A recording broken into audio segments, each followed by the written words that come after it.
tayo po'y may makakausap dito po live sa studio. At ang isa sa mga makakausap natin, ina-idolize natin ito masyado. Grabe. Bata pa tayo, pinanonood na natin. Kahit nasa nasa ibang bansa, talagang pinanonood ko ito. Talagang proud na proud ako. Sabi ko, paglaki ko. Teka muna, dito muna tayo.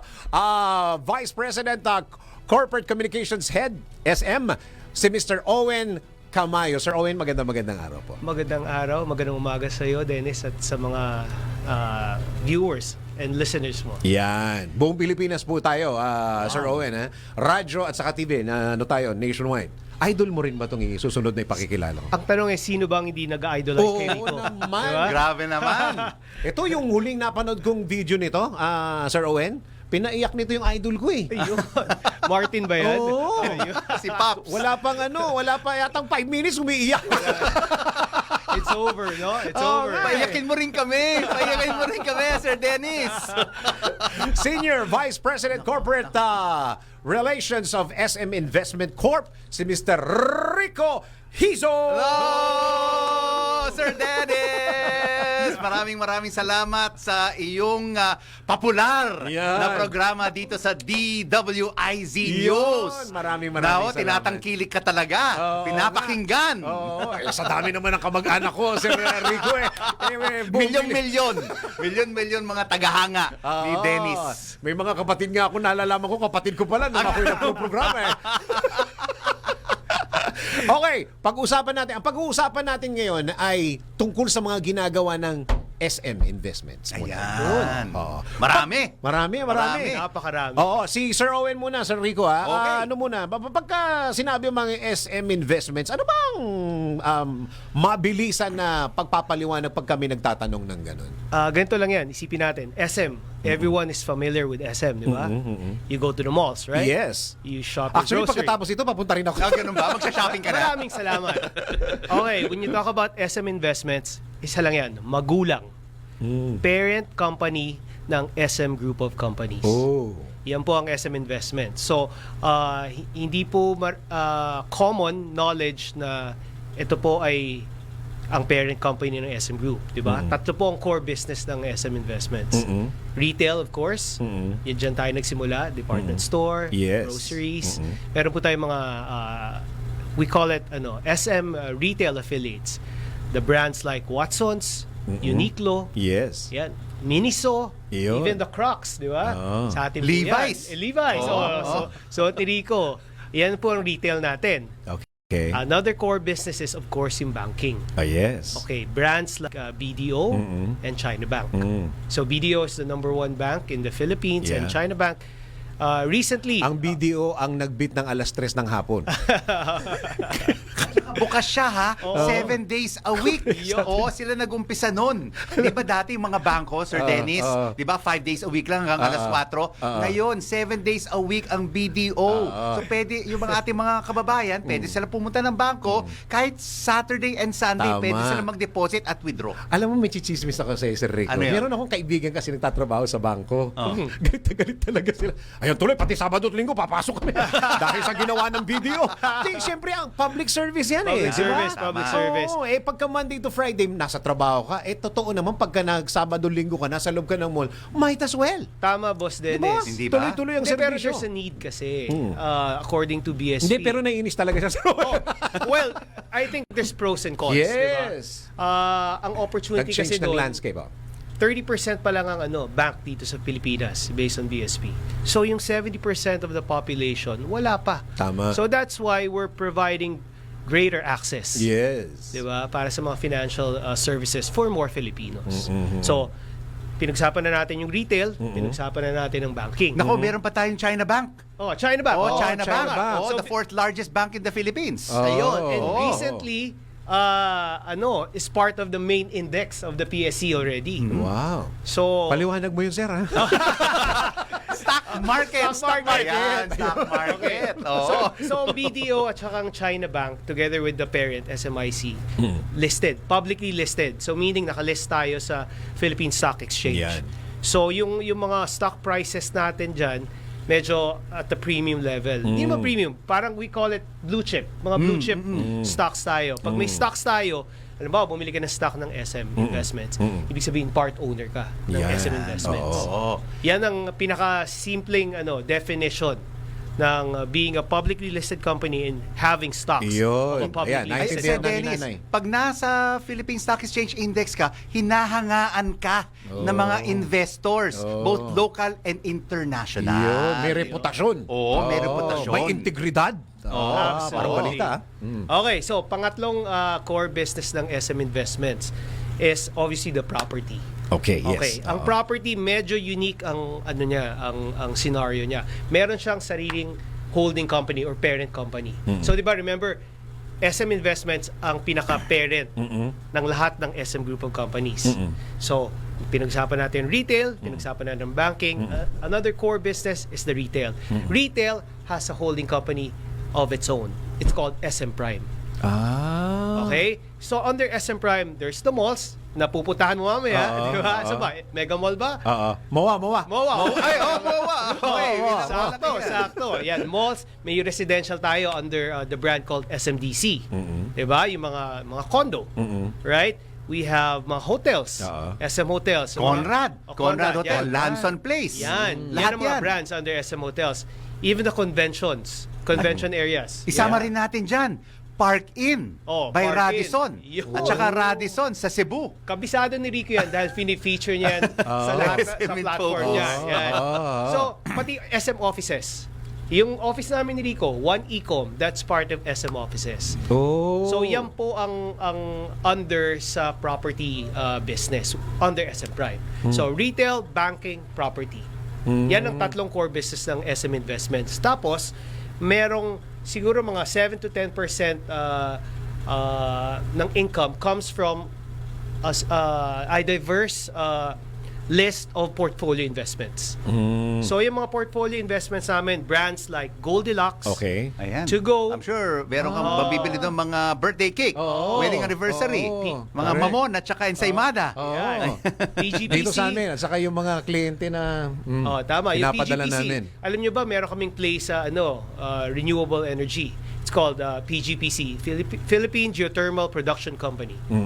So, we extract steam, nag-explore kami with steam, and then binibenta sa mga energy producers and distributors. Nako, ay isa pang Ganun importante pala. dyan sa mga portfolio investments.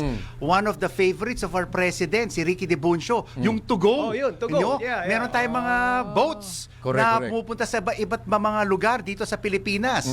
At saka we're spreading domestic tourism with To Go. We have several ships na pumupunta sa Cebu, sa Davao, sa iba't ibang mga lugar dito sa Pilipinas. Ang lawak pala ng... Malawak. Yan, Wow. yung logistics, ang to go, tama yung sinabi ni Rico.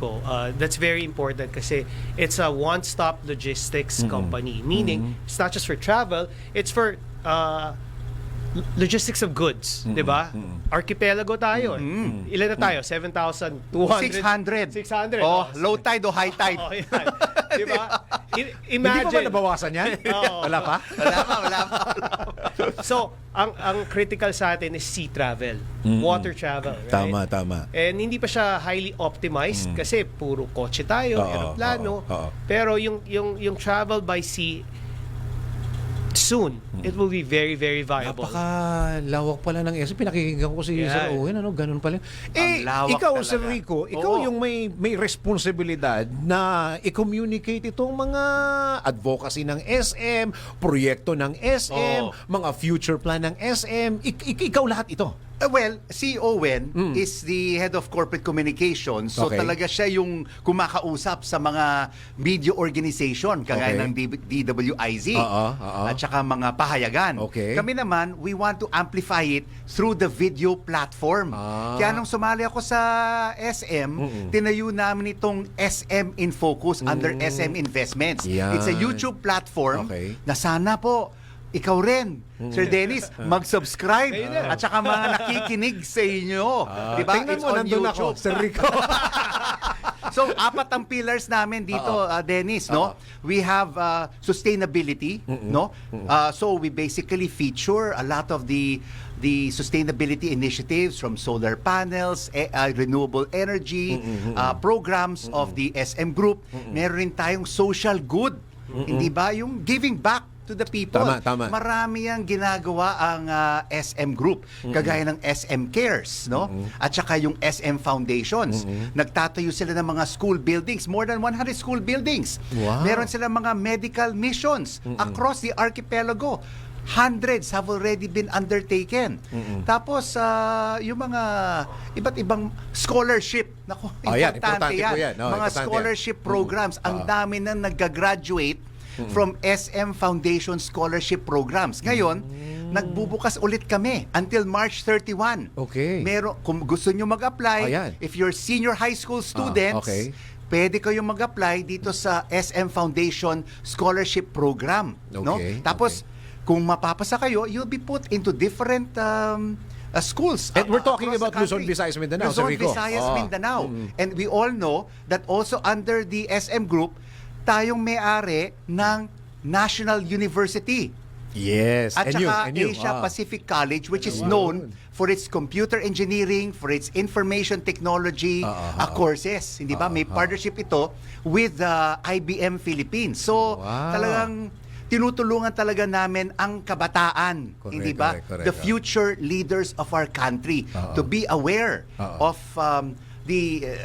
what is important to them in their respective lives. Tsaka tinutulungan rin namin ang mga magulang nila that they can get scholarship programs. At tsaka mga scholarship programs na ito, Sir Dennis, hindi lang isa, hindi lang dalawa, hindi lang 100, in the thousands. So marami na nga mga graduates ng SM Foundation Scholarship Nakakatulong Program. sa mga pamilya sa loob Nakakatulong ng talaga sa Pilipinas, pamilya. Mga Oo. Pilipino.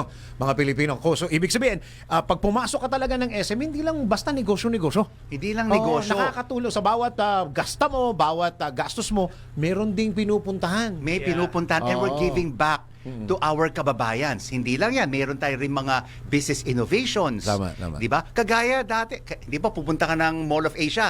Pumunta ka dun sa pinakamagbagong feature ng Mall of Asia, ang MOA Sky. MOA Sky. Oo. Na-feature na namin sa news yan. Yes, Oo. hindi ba meron tayong world-class football pitch above a mall. Tapos Doon merong naglalaro si Rico. Nakita ko nga eh. Doon naglalaro. Doon ka ba naglalaro sa Isa Liga? nagbo-football. Isa.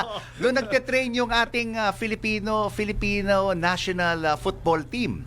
Oh, tapos may amphitheater, may viewing deck, merong playground for our pet dogs. Wow. Ang dami, a lot of new features Wow. dito sa MOA Sky na kailangan puntahan ng ating mga kababayan. That's a new thing, ano? Yeah. Bago ito eh. Bago Bago ito eh. yan. New feature. New bago ito. feature. Ano pa ang pwede natin na, alam mo, sa totoo lang, ito yung mga masarap na kausap na mga tao na hindi, nakakaisa o dalawang question ka pa lang. Ang dami-dami na namin pinag-uusapan. Marami ng kwento. Kasi, di ba, alam nyo, you know what you're talking about di ba? Alam nyo kung ano yung dapat sabihin, na filter na ninyo, kung ano yung dapat sabihin sa mga sa madlang people.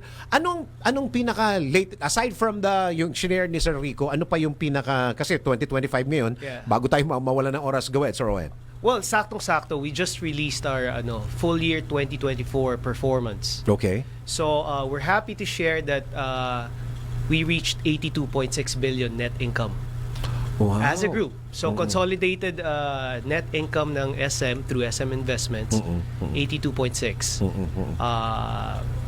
Happy tayo dyan. Oh, yes. Nagpapasalamat kami sa lahat ng customers, sa lahat ng shareholders, sa lahat ng stakeholders natin. Yeah. So, without all our stakeholders, hindi naman natin mararating yan. Yeah. And actually, dahil happy tayo sa performance, we launched also another program for mga shareholders. It's called the Share Buyback Program. Wow. Oo. Ibig sabihin Share nun, buyback program. Opo. Ang ibig sabihin nun, bibili namin, alimbawa, shareholder ka, bibili kami ng certain amount. Actually, it's pegged at 60 billion pesos or around 1 billion US $1 billion dollars. Oh, Yeah. times ano tayo eh. Oh. Ang purpose nun really is to increase the value of the share price. Alam natin kasi ang stock market kasi it's a trading model, right?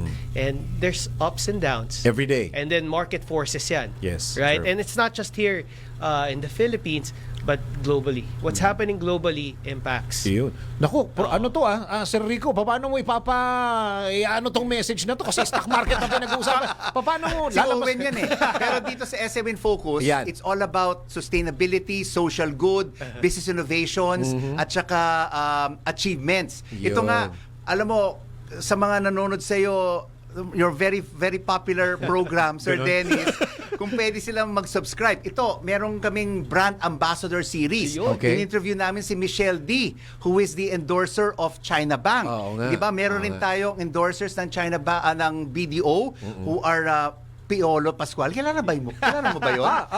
Parang nakikita ko, mayroong ngayong kakahawig mo eh. Antik na ako ipagpalit na asawa ko dyan. At saka si Small Laude. Yun. We have upcoming interviews with Marian Rivera, who is the endorser of Kultura. SM sa loob ng SM. SM. Oo, Kasi oo. SM also owns Kultura. Kasali yan sa Oo. SM retail affiliate. Retail Alam ko yung affiliates. kultura kasi yan ang magbibigay sa amin sa eleksyon eh. Ayun oh. Ayun. Ay, yung kilala mo rin ang Pop Mart. Yung mga labubo. Oo. Mga space. Saka ano? Bakit mo sila kilala? Pumipila kami dyan. Tagal-tagal. Feature namin. Kasi it is also affiliated with the SM Group. So, in-interview namin dito si SB19, si Stel, si Marian Rivera. May who's a oras big ba na fan. walang pila dyan? Ha? May oras ba walang pila? Lagi ang haba ng pila. So, Kabubukas lang ng SM nun. Sinadya namin, may pila na eh. may pila na. Tawagin mo lang si Owen. Ay, Owen. Siya nang Best friend na bahala tayo, sa'yo. sir. Best friend na tayo. Matutuwaan ako dyan. So Sir Dennis, please, inaanyayahan ko ang mga tagapanood mo na please subscribe to SM in Focus so they will know more Yeah. about the business True. and retail affiliates of the SM Group at ano ang ginagawa ng SM Group to give back to society sa ating mga kababayan. Yun. Hindi lang tungkol sa 87 malls na nakabukas ngayon. We're also opening another 3 malls This year. by this This year. year. Yeah. Sa Lawag, sa La Union, at saka sa Zamboanga. Zamboanga. Wow, trabaho na naman yun sa mga kababayan natin. Trabaho. Oh. We have over 140,000 employees Wow. dito sa SM Group. So we are giving employment to all Our kababayans. our kababayans. Yan. If they want to know more, if they want to apply for a job, pwede silang Tuwing kailan ang may new upload dyan? every day. Every day? O kaya Oh, nung sipag sumama ni Sir ko, Rico. parang mini Oo. newsroom kami. Correct. Mini newsroom. So nag-upload kami ng bagong mga videos, news reports every day, Monday to Friday, and we have what you call full episodes every other week. Yeah. At saka yung mga correspondents namin, hindi lang ako. Mga CFO, COO, CEO, ang mga correspondents ng mga reports ng kagaya ng Alpha Mart, ng Asia Pacific College, ng Our Home, yung mga big time. And to go. And to go. Yeah. Si Will Howell, Oh, ang, yeah. ang naging correspondent namin dito to report on to go. Yun, marami tayo dapat pag-uusapan tungkol sa SM. Kaso wala na akong oras. Ganun ba? Sir Owen, Ganun ba? Mag-part Sir 1, part 2, part 2, part 3, part 4, part 5, part 6. Marami pa tayong panahon. Bisitahin nyo kami dito ng madalas. Ay, Sige po. oo. Lagi Sige, kami bisitahin nyo nakikinig sa programa mo, Dito Sir sa Dennis. Yeah. Kamag-anak ko rin ba kayo? Ganda-ganda ng jacket mo. Saan Ay, mo nabili salamat yan? po sa SM din nung nag-sale. Kailangan mo ako mag-comment. maraming salamat. Thank you very much. Salamat! Ako Thank you nag-enjoy very talaga much. kami dito. Salamat, Sir Si Dennis. Mr. Owen Camayo, VP Corporate Communications, SM Investment Corporation, and of course, Mr. Rico Hizon! Dennis! SM Investment Corporation. Maraming salamat.